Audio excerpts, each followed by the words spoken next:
सुना, एक चोर था, चोरी करने निकला, कुछ नहीं मिला। गौस पाक दुबले पतले, चौड़ा सीना, गोल चेहरा, भवें मिली हुई, पतली पतली, बड़ी बड़ी आंखें, खूबसूरत चेहरा। और अगर उसको बयान कर दे दो मिसरे में तो फिर इमाम कहते मुस्तफ़ा के तने बेसाया का साया देखा, जिसने देखा मेरी जान जलवे ज़ेबा तेरा।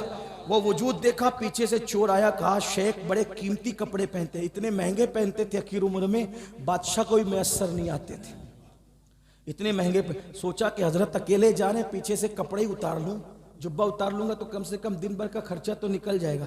पीछे से जैसे ही जुब्बा पकड़ा, मेरे मुर्शिद गौस पाक ने कहा मौला अब्दुल कादिर का दामन थाम लिया है। मुरीद होने के लिए नहीं पकड़ा, जुब्बा चुराने के लिए पकड़ा था। नियत अच्छी नहीं थी लेकिन पकड़ा जरूर था, पकड़ा था। गौस पाक ने कहा मौला मेरा जुब्बा दामन पकड़ा है, लाज रखना।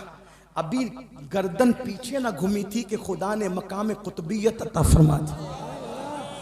गौस पाक का दामन चोर पकड़ ले वो कुतुब बनता है, आपने कैसा दामन पकड़ा है मेरे अजीज कि आप नमाजी भी ना बन सके। दामने गौस में कोई कमी नहीं है। फराड तुम कर रहे, चिटिंग तुम कर रहे, नहीं कर रहे। मैं तो इतना जानता हूं कि दामन पकड़ने वाला कुतुब बनता है। अरे घर में चोरी करने के लिए आ जाए, लोग कहते चोर को कुतुब बनाए। मैंने कहा आने वाले को ना बताया कि जो मेरे घर में आ जाए, तवज्जो करे। घर में आने वालों को कुतुब बनाते, सिलसिले में आने वालों को क्या बनाएंगे? कोई आए तो ना, हम तो माइल बकरम है, कोई साइल ही नहीं। राह दिखलाए किसे, राह रवे मंजिल ही नहीं। आला हज़रत से पूछा कि आप तो बहुत सारे उलूम पढ़ने नहीं गए, ये बैठे बैठे बोलते कहां से हो? तो कहा बगदाद वाले का, बगदाद वाले का करम है। जब लोग सच्चे दिल से सिलसिले में दाखिल होते हैं तो कुछ उलूम बगैर पढ़े हुए भी अता किए जाते हैं। आप हैं क्या? और यहां हाल ये है कि कादरी बन गए, सूरह फातिहा तलफ्फुज से पढ़ना ना आई। हम कहां हैं मेरे भाई? कितना रोना रोए। तो बहरहाल अर्ज ये कर रहा था, कयामत का दिन, कयामत का दिन इमाम आजम वो सूरत की तिलावत करते और आंखों से टप टप आंसू बहते, सफेद दाढ़ी आंसुओं से तर होती है, सलाम फेरा और नमाज पूरी करने के बाद वही तसव्वुर, कयामत कयामत और कयामत। दाढ़ी पकड़ करके कहते अल्लाह नोमान के बुढ़ापे पे रहम कर ले, नोमान के बुढ़ापे पे रहम कर दे। सफेद दाढ़ी मेरी देख मौला, मैं तेरा अजाब बर्दाश्त नहीं कर सकता, तू मुझसे क्या पूछेगा और मैं तुझे क्या जवाब दूं।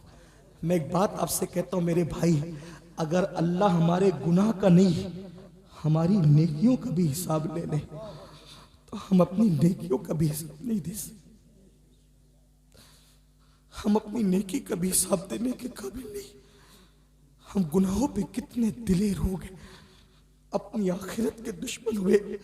61 कुरान खत्म करने वाला इमाम, 61 कुरान खत्म, जिसको रसूलुल्लाह ने इमाम फरमाया। दाता साहब ने कशफुल माजूब में लिखा, मैंने ख्वाब देखा कि हुजूर किसी को सहारा देकर लेकर जा रहे हैं। मैंने पूछा आका ये कौन है? तो कहा ये तेरा इमाम है। हुजूर जिसको इमाम फरमाए तेरा इमाम है। वो दाढ़ी पकड़ के रात को कहते अल्लाह नोमान से तो क्या पूछेगा, नोमान तुझे क्या जवाब देगा। नोमान के बुढ़ापे पे रो रहे, टप टप आंसू जा।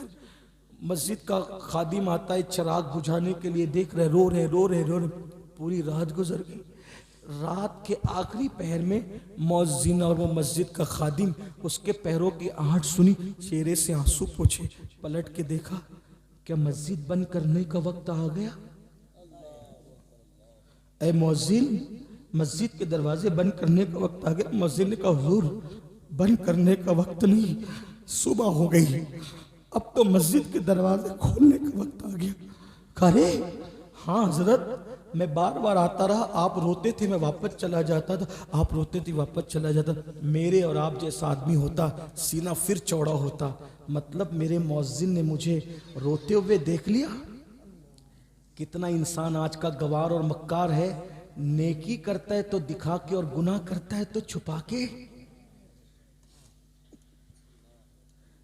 इमाम से कहा इमाम मस्जिद बंद करने का नहीं बल्कि खोलने का वक्त आ गया। इमाम ने फरमाया तूने मेरा रोना देख लिया? تو نے میرا رونا ہاں دیکھ لیا.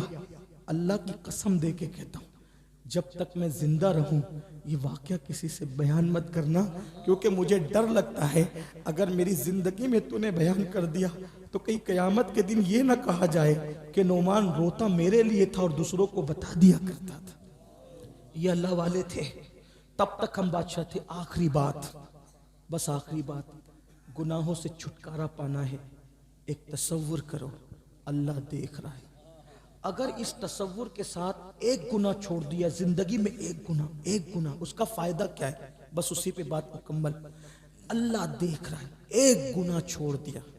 ایک حدیث ہے, علامہ ابن الجوزی کا تذکرہ ہمارے بھائی علامہ غفران صاحب بڑے خوبصورت پیرائے میں کر رہے تھے. علامہ ابن الجوزی نے اپنی کتاب میں لکھا, اور بھی لوگوں نے لکھا, یہ حدیث بڑی مشہور ہے. اس کے راوی عبداللہ ابن عمر ہے. عبداللہ ابن عمر کہتے ہیں یہ واقعہ رسول اللہ کو اتنا پسند تھا, حضور کی پسند کا واقعہ بیان کر رہا ہوں. ایک بات اختتام پر, اب پوری تقریر یاد رہے نہ یاد رہے, یہ ایک بات یاد رکھنا, اس کو سن کر یاد کر کے جانا. عبداللہ ابن عمر کہتے ہیں حضور کو یہ واقعہ اتنا پسند تھا کہ حضور سے میں نے چھوٹی عمر کے باوجود کم سے کم 7 مرتبہ سنا, کم و بیش 7. یعنی حضور سے بچپنے میں 7 بار, تو بڑی عمر کے صحابہ نے کتنا سنا ہوگا. اس واقعے کا مفہوم یہ ہے کہ اللہ کے رسول علیہ السلام فرماتے بنی اسرائیل میں ایک جوان تھا, اس کا نام کفل تھا, اور کفل کو گناہ کی لت پڑی تھی, عادت پڑی تھی, گناہ میں لت پت تھا. وہ مطلب کیا, مفہوم کے طور پہ اس کر رہا ہوں, تشریح کے طور پہ, یعنی اس کا حال یہ ہوتا تھا کہ ہر دن اس کے بستر پہ کوئی نیا حسن چاہیے تھا, کوئی نئی لڑکی چاہیے تھی. دن کو وہ ڈھونڈتا رہتا کون سا نیا حسن و جمال شباب ملے گا, پٹا پھسلا کے لاتا, بدی کرتا, ہر گناہ کرتا, ہر گناہ. بنی اسرائیل میں مشہور تھا گناہ گار. ایک مرتبہ اس نے دیکھا ایک خوبصورت لڑکی آ رہی ہے اور اس کو کچھ پیسوں کی ضرورت ہے. وہ محلے کے لوگوں سے مانگ رہی ہے, مجھے کچھ قرض دے دو, پیسہ دے دو, قرض دے دو. کوئی دیتا نہیں, کوئی مدد نہیں کرتا. کفل نے سوچا آج یہ مجبور ہے, لوگوں سے قرضہ مانگ رہی ہے, نہیں دے رہے, آج میں اس کی مجبوری کا فائدہ اٹھاؤں گا. اتنی بات یاد رکھنا, تھوڑا سا اس پہ میرا تھوڑا تبصرہ سن لیں. مجبوری انسان کو کہیں تک بھی لے جا سکتی ہے. سنیو مسلمانوں, آج تم یہ رونا روتے ہو نا جلسوں میں, کانفرنسوں میں, لڑکیاں بھاگ رہی ہے, بھاگ رہی ہے, بھاگ رہی ہے. بڑی معذرت کے ساتھ ذمہ دار ہم ہیں. ہم کسی بیٹی کو بھاگنے کا شوق نہیں ہے, ہم نے بچیوں کو مجبور کیا ہے. جب تم بغیر جہیز کی شادی نہیں کرتے, اس کے غریب ماں باپ کے پاس تمہیں بھیک دینے کے لیے جہیز کی شکل میں جب